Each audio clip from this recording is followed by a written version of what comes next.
चली गई क्या? ओम ब्रह्मानंदम परम सुखदम केवलम ज्ञानमूर्तिम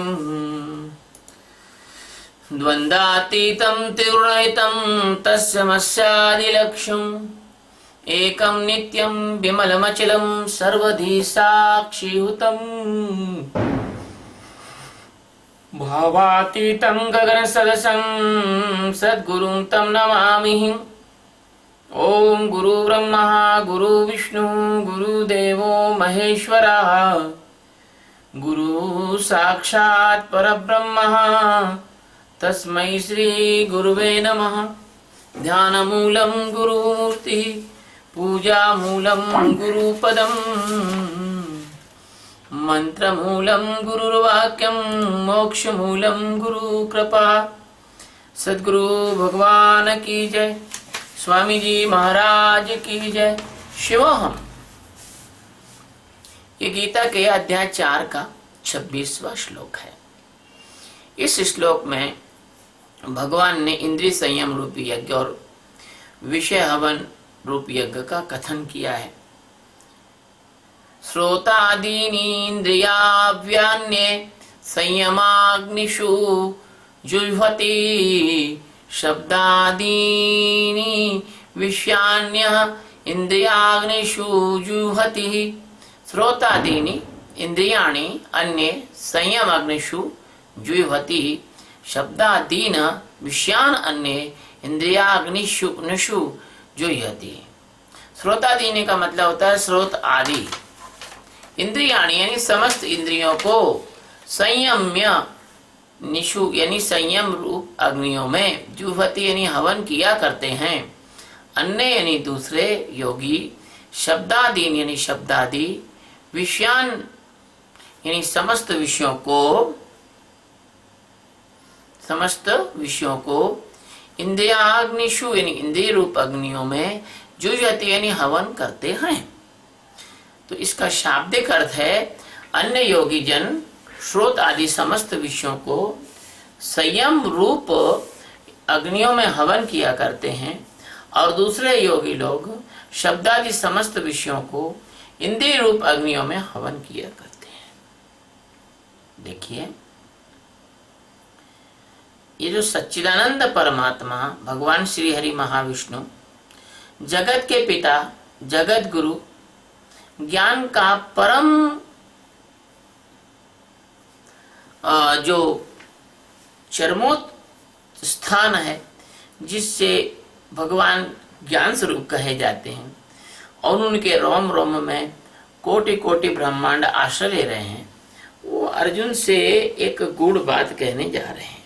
ये जो ब्राह्मण हुए, पंडित हुए, पुजारी हुए, वेदों के शास्त्रों के संस्कृत के ज्ञाता हुए, शब्द विज्ञानी हुए, भाषा विज्ञानी हुए, ये इनके अर्थ को नहीं पकड़ सकेंगे। कारण यह है कि मात्र शब्द से ही अर्थ होता और यदि शब्द से ही अनर्थ होता तो एक ही शब्द के कई अर्थ ना होते।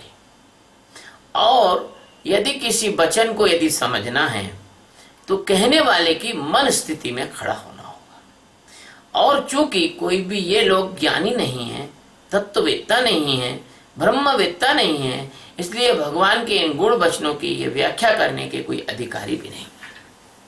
अगर ये कर रहे हैं व्याख्या, सिर्फ इनके अहंकार का एक हिस्सा मात्र है। तो ये जो कहने में अगर ये बात आ रही है समझने में तो बहुत स्पष्ट है। जो पंडित पुजारियों की अर्थ था वो तो मैंने बता ही दिया कि अन्य योगी लोग श्रोत में समस्त इंद्रियों का स्रोत आदि समस्त इंद्रियों का संयम रूप अग्नि में हवन करते हैं। अब ये तो बहुत बड़ी पहेली हो गई, भैया संयम रूप अग्नि कौन सी है और संयम कैसे करना चाहिए और हवन कैसे करना चाहिए? क्या कान नाक मुंह का हवन करोगे? तो इसके अंदर अर्थ में अर्थ छुपा हुआ है। इसमें अर्थ है, इसमें साक्षी की 2 अवस्थाएं बताई। भगवान ने साक्षी की 2 अवस्था बताई। देखिए कि अर्जुन के माध्यम से जो साक्षी की साधना की बारीक अवस्था भगवान समझा रहे हैं, इसमें योगी का भी अर्थ कुछ अलग है, जो आप जानते हो वो नहीं है। जिनको परमात्मा अस्तित्व में विलीन होना है, जिनका एक ही लक्ष्य है कि भगवान को कैसे प्राप्त किया जाए, भगवान में कैसे विलीन हुआ जाए, अन्य उन बातों से उनको कोई मतलब नहीं है। तो इस अवस्था का जो साधक होता है उसको योगी कहते हैं। और श्रोत, नेत्र, त्वचा, वाक, नासिका, ये जो 5 इंद्रिय हैं, जब वह इनका साक्षी हो जाता है तब इंद्रियों के कर्मों का साक्षी भी हो जाता है वो। और उनके कर्मों का साक्षी जब हो जाता है तो उनकी प्रेरणाओं का भी साक्षी हो जाता है कि कैसे इंद्रियां कर्म करती हैं, कौन उनको प्रेरित करता है। तो ज्ञानी के कार्यों में एक गजब का संयम आता है, गजब के का संतुलन बन जाता है। वो संयम ऐसा होता है कि वो सब कुछ करके और स्थिर रहता है। तो उसका जो कुछ करना है वो करना उसको बांधता नहीं है, और वो करने में नहीं बल्कि होने की स्थिरता में खड़ा रहता है। तो क्या होता है, जो पहली साक्षी की अवस्था है वह संयम स्वतः आता है उसमें। ये कोई हठयोग नहीं है, ये कोई संयम थोपा हुआ संयम नहीं है, ये कोई ऐसा संयम नहीं है कि आप बैठ गए, आप चारों तरफ आग जला लिया आपने, या पैर एक पैर पर खड़े हो गए आप, या पानी में गले गले खड़े हो गए, ये वो संयम नहीं है। यह संयम परम जागरण का मतलब ये संयम ऐसा है कि जिसमें एक उत्कृष्ट संयम है, ये मूर्खतापूर्ण संयम नहीं। वो संयम एक अग्नि की तरह काम करता है। वह कभी भी इन 5 इंद्रियों से कोई व्यर्थ का काम नहीं करता, कोई फिजूल काम नहीं करता। किसी ज्ञानी को नहीं देखना कि फालतू दौड़ लगा रहा हो, किसी ज्ञानी को नहीं देखना कि गाने पर नाच रहा हो, किसी ज्ञानी को आप नहीं देखोगे कि जो नहीं खाना है वो खा रहा हो। तो उसका ऑटोमेटिक, उसका एक सहज संयम जितना जरूरी है उतना ही वो इंद्रियों का उपयोग करता है, और जो करता है उसके अनुसार वो उचित ही करता है। उसके अनुसार तुम्हारा समाज यदि उसको अनुचित कहे तो 10 बार कहे, लेकिन वो जो कहता है करता है वो उचित ही करता है। तुम्हारे समाज के जो मापदंड है ना भैया, वो मापदंड तुम्हारे अज्ञानियों ने बनाए हुए हैं, इसलिए ज्ञानी उन मापदंडों में खरा नहीं उतरता। तुम्हारे मापदंड ऐसे हैं जैसे चाय की चम्मच से तुम समुद्र को नापने की तैयारी कर रहे हो। ज्ञानी समुद्र है और तुम्हारे मापदंड चाय की चम्मच है। तो उनके जो ज्ञानी के जो कार्य होते हैं वो इंद्रियों का जो कर्ता कार्य होता है, कर्तापन होता है, उसकी मूर्छा में नहीं रहता। वो साक्षी में रहता है। और इस साक्षी के संयम की जो अग्नि होती है, जैसे साक्षी में रहते हो ना तुम, धीरे धीरे तो फालतू की सारी चीजें तुम्हारी खत्म होने लग जाती है। ऐसे ही जो इंद्रियों की व्यर्थ की जो भूख है वो खत्म होती है। इसको कहते हैं हवन करना। अतः ये इंद्रियों के जो कर्म हैं वो ज्ञानी के लिए बंधनकारी नहीं होते। अब दूसरे योगी की बात कर रहे हैं भगवान। एक तो ये योगी हो गया कि जो इंद्रियों के कर्मों में के संयम में की अग्नि में और इसको हवन करता है। तो जो इंद्रियों का साक्षी हो गया उसमें एक संयम, एक समता उत्पन्न हो गई, और वो इंद्रियों के कर्मों से बनता नहीं। और दूसरे योगी जिनका साक्षी कुछ परिपक्व होता है, वे लोग शब्द, स्पर्श, रूप, रस, गंध, इन 5 विषयों के साक्षी हो जाते हैं। इनको कोई तन्मात्रा भी बोलते हैं। इंद्रियों के करण अर्थात इंद्रियां जो है इंस्ट्रूमेंट है, और ये 5 विषय वास्तव में उनके ड्राइवर हैं, संचालन करता है। जैसे आपके कंप्यूटर में ड्राइवर्स होते हैं प्रोग्राम्स के, ऐसे ही है जो इनके जो तन्मात्रा भी कहलाते हैं। और कुछ उत्कर्ष अवस्था ये साक्षी की है कि जब आप तन्मात्राओं के साक्षी हो गए और इंद्रियों की तन्मात्रा के जब आप साक्षी हो गए, तो ये जो दूसरी अवस्था है साक्षी की, अब इन विषयों से वह एक विलक्षण संयम रूपी अग्नि, शब्द का संयम दृष्टा होकर शब्दों को लीन कर देता है आकाश में, और रूप का संयम नेत्र के द्वारा अग्नि में लीन कर देता है, रस का संयम जिह्वा के द्वारा जल में लीन कर देता है, गंध का संयम नासिका के द्वारा पृथ्वी में लीन कर देता है। बस वो इन पांचों को अच्छी तरह से बारीकी से जान लेता है, और जब इनको जान लेता है और इनसे अलग हट जाता है तो ना तो वो करता है और ना भोगता है। ये जो दोनों पद हैं श्लोक के, ये वेदांत के पंचीकरण को दर्शा रहे हैं, संकेत दे रहे हैं। लेकिन कोई भी व्यक्ति इनको उसी तरह नहीं समझ सकता जैसे बकरी नारियल नहीं खा सकती, ऐसे इन श्लोकों के अंदर के माल को कोई तुमको नहीं चखा सकता। बस बाहर बाहर चटवा के भगा देगा और तुम भी सोचोगे यार इसमें तो कोई दम ही नहीं है। तो ये प्रथम पद जो है वह इंद्रियों में कृत्यों और कर्णों, इंद्रियों के द्वारा कर्तापनों का साक्षी होना है, और दूसरा पद 5 विषयों की तन्मात्राओं का साक्षी होकर इंद्रियों को सहज निवृत्त होते हुए उसको देखना है, सहज रूप से। जैसे आप भोजन करते हैं तो भूख का सहज निवृत्त होना आप देखते हैं। ऐसे जो 10 इंद्रियां हैं उनके कर्मों में, उनके विषयों में, और आसक्ति को साक्षी रूप अग्नि में हवन कर डालना, इंद्रियों की गुलामी से सदा सदा के लिए मुक्त हो जाना है, और इन अतीन्द्रिय जीवन की ओर प्रवेश है, इंद्रिय के जीवन के ऊपर उठ जाना। इसको जितेंद्रिय भी कहा जा सकता है। यही इंद्रियों का हवन करना है और यही विषयों का हवन करना है, क्योंकि आप इंद्रियों के विषय और मन के जानने वाले हो गए। तो जानने वाला जानी हुई वस्तु से अलग हो जाता है। ये मेरा कुर्ता है तो मैं कुर्ते से अलग हूं, मैंने जान लिया, पृथक हो जाता है। संयम का यही अर्थ है।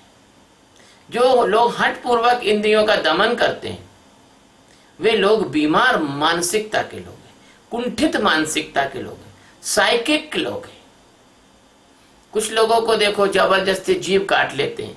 एक मैंने साधु को देखा, मैं झज्जर गया था किसी काम से, वो हाथ ऊपर करे हुए, उसका पूरा हाथ पतला हो गया, उसके नाखून बढ़ गए, वो ऐसे ही हाथ ऊपर करे हुए। देश विदेश से लोग उसके दर्शन करने आ रहे, पूरी भभूति लगा लोगों का आशीर्वाद दे रहे। भैया आपकी दृष्टि में ठीक होगा, मैं तो इसको ठीक नहीं मानता। तो ये एक तरह से आत्म प्रदर्शन के लिए, आत्म श्लाघा के लिए, दूसरों को, अपने आप को दूसरों से श्रेष्ठ बताने के लिए आपने भगवान का दिया हुआ अच्छा शरीर वो विकृत कर लिया। ऐसे मस्तिष्क आपने विकृत कर लिया। आंखों पर पट्टी बांध लेना, कानों को बहरा कर लेना, जीभ को काट लेना, नाक को मूंद लेना, ये सब क्या है? अगर ये सच होता, ये ठीक होता, तो कबीर साहब कदई नहीं कहते कि आंख न मूंदूं, कान न रूंधूं, काया कष्ट न धारूं। हाँ? तो भगवान को सब जगह भगवान कहते हैं सहज निहारूं। तो विचार मात्र से अगर आप विषय का रस ले सकते हो।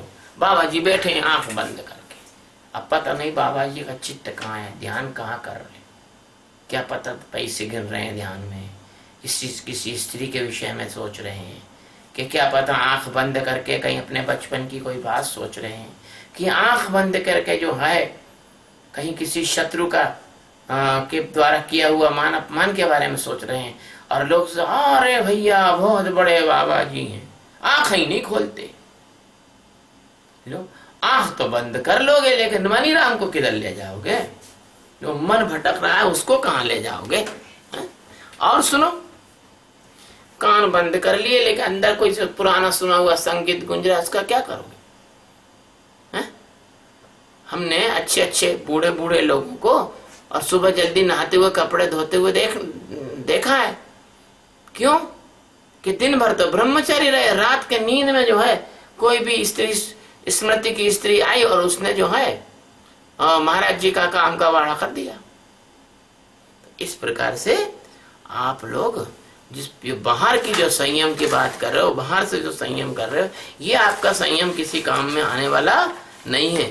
आपको तो अंदर की अवेयरनेस की जरूरत है, नहीं तो फिर रात में स्वप्न में पारा गिराते रहोगे। कितनी दमित वासना है आपकी, जो दिन में आप नहीं कर पाते वो रात में करते हो। हाँ? दिन में लंगड़े तो नहीं होते, दौड़ नहीं पाते, रात में स्वप्न में दौड़ते हैं। हवाई जहाज में कभी बैठ नहीं, रात में हवाई जहाज में बैठ जाते हैं। दिन में जो भोजन नहीं कर पाते, स्वप्न में वो भोजन करते हैं। भूख है, वासना है, न जाने कितनी कितनी अनंत कल्पनाएं आपके स्वप्नों को रचती रहती हैं, और आप लाचार होकर जैसा स्वप्न दिखाता है वैसे ही आप मजबूर होते हो। इसी तरह से ये अज्ञान भी है। इसलिए संयम का अर्थ दमन नहीं है, संयम का अर्थ रेचन है। खाली हो जाओ। खाली कैसे होगे? जब साक्षी का ध्यान करोगे, तो साक्षी का ध्यान ही तुम्हें अंदर से झाड़ू लगा के और तुमको साफ कर देगा, अंदर से खाली कर देगा। एक गीत गाते थे लोग पहले, कैसे आएंगे भगवान, कैसे आएंगे भगवान, तूने आंगन नहीं बुहारा, तूने आंगन नहीं बुहारा, कैसे आएंगे भगवान, कैसे आएंगे भगवान, तेरा मैला है चौबारा, तेरा मैला है चौबारा, कैसे आएंगे भगवान, कैसे आएंगे भगवान। हमारे समस्त शास्त्रों में जो चित्त की शुद्धता की बात कही है, जो अंतःकरण की शुद्धता की बात कही है, जो मन की निर्मलता की बात कही है, वो संकेत में कही गई है। भाषा से ऐसा ही बोला जा सकता है। दरअसल जो है, आप साक्षी होंगे, साक्षी की झाड़ू से आपके अंदर के जन्म जन्मांतर का जो मैल है, कचरा है, धूल है, धमास है, ऊहापोह है, आपके अंदर के भय हैं, कुंठाएं हैं, पीड़ाएं हैं, ये सब का सब साक्षी के झाड़ू से साफ हो जाता है, और आपके अंदर एक खालीपन, एक निर्मलता आ जाती है, और उस निर्मलता में ही ये अग्नि प्रकट होती है। ये साक्षी के दो सोपान हैं।